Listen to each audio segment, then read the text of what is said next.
வணக்கம், welcome to சுபாஷ் next. இன்றைக்கி லஞ்சுக்கு முட்டை குழம்பு செய்ய போகிறேன். அதுக்கு தேவையான பொருட்கள்லாம் எடுத்து வச்சுருக்கேன். புளி வந்து நல்லா கரைச்சி எடுத்துக்கலாம். கடலைப்பருப்பு வந்து ஒரு அரை டம்ளர் அளவுக்கு நல்லா ஊற வச்சு எடுத்து வச்சுருக்கேன். புளி கரைச்சி நல்லா எடுத்தாச்சு. அதில் வந்து மஞ்சள் தூள், அப்புறம் காரத்துக்கு தகுந்த மாதிரி மிளகாய் தூள் சேர்த்துக்கிறேன். மல்லித்தூள் வந்து ஒரு 3 ஸ்பூன் சேர்த்துக்கிறேன். தேங்காயில் மிளகு சீரகம் சேர்த்து நல்லா நைஸாக அரைச்சி எடுத்து வச்சாச்சு. அதுக்கப்புறம் கல்லுப்பும் சேர்த்து நல்லா கரைச்சி எடுத்து வச்சுக்கலாம். இப்போ எந்த அளவுக்கு குழம்பு வேணுமோ அந்த அளவு தண்ணி சேர்த்து நான் எடுத்து வச்சுருக்கேன். இது வந்து குழம்பு கூட்டுறதுன்னு சொல்லுவோம். புளிக்குழம்பு எல்லாத்துக்கும் இந்த மாதிரி செஞ்சு வச்சுப்போம். தாளிக்கிறதுக்கு பட்டை, சோம்பு, பூண்டு இது எல்லாமே வந்து அம்மியில் நான் தட்டி எடுத்து வச்சுக்க போகிறேன். அரைக்கிறத விட இந்த மாதிரி 1-2 தட்டி எடுத்து வச்சுக்கிட்டோம் அப்படின்னா நம்மளுக்கு வந்து தாளிக்கும் போது நல்ல ஒரு வாசனை, ஒரு டேஸ்ட் கொடுக்கும். சின்ன வெங்காயம், கருவேப்பிலை இதெல்லாம் சேர்த்துக்க போகிறேன். இந்த குழம்பு வந்து ரொம்ப சீக்கிரம் பண்ணிடலாம், ரொம்ப டேஸ்ட்டாகவும் இருக்கும். யாராவது கெஸ்ட் வந்துட்டாங்க அப்படின்னா திடீர்னு செய்கிறதுக்கு ஒன்றும் இல்லைன்னா அந்த முட்டையை வச்சு நம்ம அந்த மாதிரி செஞ்சிடலாம். கடாயில் நல்லெண்ணெய் சேர்த்துட்டு நல்லெண்ணெய் காஞ்சதுக்கப்புறம் நான் தாளிக்கிறதுக்கு நம்ம நுணுக்கி வச்சுருந்தோம் இல்லையா, அதையும் நான் சேர்த்துக்கிறேன். பச்சை வாசனை போகிற அளவுக்கு நல்லா வதக்கிக்கலாம். நம்ம எல்லாம் 1-2 தட்டி வச்சுருக்கனால அப்படி ஒரு வாசனையாக இருக்குது. பூண்டு வந்து எப்போவுமே அரைச்சி போகிறத விட இந்த மாதிரி தட்டி சேர்த்தோம் அப்படின்னா அது வந்து ஒரு தனி வாசனை தான். இப்போது சின்ன வெங்காயம், கருவேப்பிலை இதெல்லாம் வச்சுருந்தோம் இல்லையா, அதையும் சேர்த்து நல்லா வதக்கிக்கலாம். வெங்காயம் வந்து நல்லா ஒரு டிரான்ஸ்பரண்ட்டாக வர அளவுக்கு வதக்கிக்கிட்டிங்க அப்படின்னா தான் வெங்காயம் வந்து அந்த குழம்புல சேர்க்கும் போது அப்படி ஒரு வாசனை, அதுக்கப்புறம் டேஸ்ட் வந்து கொடுக்கும் நல்லா. இப்போ இதெல்லாம் நல்லா வதங்கினதுக்கப்புறம் நம்ம வந்து குழம்பு கூட்டி வச்சுருந்தோம் இல்லையா, அதையும் வந்து இதில் சேர்த்து நல்லா கொதிக்க விட்டுடலாம். இது வந்து குழம்பு கொதிக்கட்டும், நம்ம வந்து மூடி போட்டு வச்சிடலாம். நல்லா கொதி வந்ததுக்கப்புறம் நம்ம வந்து அடை வந்து சேர்த்துக்கலாம். இப்போ முட்டை அடைக்கு தேவையானதை நம்ம வந்து ரெடி பண்ணிக்கலாம்.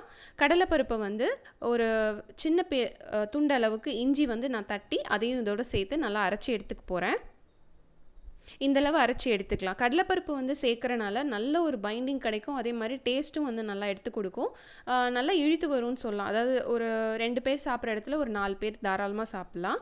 இப்போ குழம்பு வந்து நல்லா கொதிச்சிட்ருக்கு. இன்னும் கொஞ்சம் நேரம் கொதிக்கட்டும். இப்போ வந்து இந்த முட்டை எல்லாத்தையும் இந்த பவுலில் மாற்றிட்டு நல்லா வந்து நான் பீட் பண்ணிக்க போகிறேன். பீட் பண்ணி சேர்த்தோம் அப்படின்னா தான் நம்ம வந்து ஊற்றுறதுக்கு நல்லா வசதியாக வரும். நல்லா வந்து கலந்து விட்டுணும்.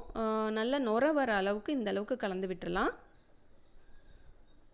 அப்போ தான் வந்து நம்ம அதில் சேர்க்குறது எல்லாமே வந்து ஒன்றோட ஒன்று கலந்து அடை ஊற்றும் போது நல்லா வரும். அடைக்கு தேவையான மசாலாவில் ரெடி பண்ணிக்கலாம். தனியாக ஒரு சின்ன கிண்ணத்தில் மஞ்சத்தூள், மிளகாய்த்தூள், உப்பு சேர்த்து நல்லா கலந்து விட்டுட்டு அதுக்கப்புறம் நம்ம வந்து முட்டையில் சேர்த்துக்கலாம். ஏன்னா டேரெக்டாக நம்ம வந்து எல்லா பொடியும் சேர்த்தோம் அப்படின்னா அதில் வந்து கலந்து வராது. இப்போது அடைக்கு தேவையான சின்ன வெங்காயம், கருவேப்பிலை, கொத்தமல்லி கொஞ்சமாக சேர்த்துட்டு நல்லா வந்து இந்த மாதிரி பிசைஞ்சு விட்டுடலாம். இந்த மாதிரி பிசைஞ்சிட்டு அதுக்கப்புறம் சேர்த்தோம் அப்படின்னா தான் நல்லா ஊற்றுறதுக்கு நல்லா வசதியாக வரும். அதே மாதிரி இல்லைன்னா தனித்தனியாக நிற்கும். இப்போ வெங்காயம் இதெல்லாம் சேர்த்துக்கலாம். இதில் வேணும்னா பச்சை மிளகாவும் வந்து நம்ம சேர்த்துக்கலாம். குழந்தைங்க சாப்பிட்றாங்க, வாயில் கடிப்படும் அப்படின்னா பச்சை மிளகாய் வந்து அவாய்ட் பண்ணிக்கோங்க. நான் வந்து காஷ்மீரி மிளகாய் தூள் யூஸ் பண்ணுறனால ரொம்ப வந்து காரம் இருக்காது. அதுக்கப்புறம் நம்ம வந்து கடலை பருப்பு அரைச்சி வச்சுருந்தோம் இல்லையா, அதையும் இதில் சேர்த்துக்கலாம்.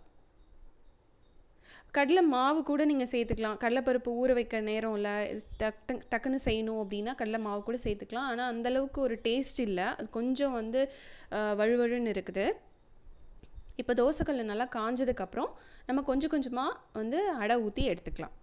ரொம்ப வந்து தோசை அளவுக்கு ஸ்ப்ரெட் பண்ண முடியாது. ஒரு ஆம்லேட் மாதிரி தான் இதுவும்.